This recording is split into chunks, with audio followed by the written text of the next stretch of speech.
২০২৫ সাল থেকে সর্বজনীন পেনশন স্কিমকে সরকারি চাকরিজীবীদের জন্য বাধ্যতামূলক করা হচ্ছে। বিষয়টা সুরাই দিক নিয়ে আলোচনা করবেন।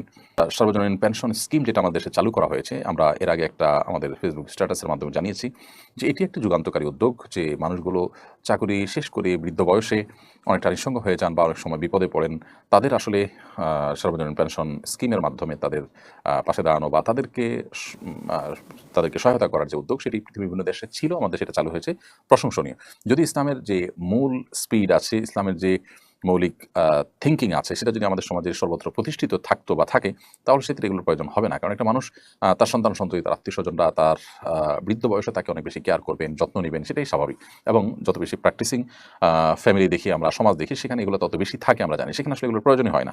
কিন্তু বাস্তবতা হলো দিন, দিন সেগুলো হারিয়ে যাচ্ছে। যার কারণে এই সমস্ত স্কিমের প্রয়োজন হচ্ছে। তো যাই হোক, অন্যান্য দেশে যেটা অনেক আগে চালু হয়েছে, আমাদের দেশে এখন চালু হওয়াটা প্রশংসনীয়। কিন্তু এই স্কিমের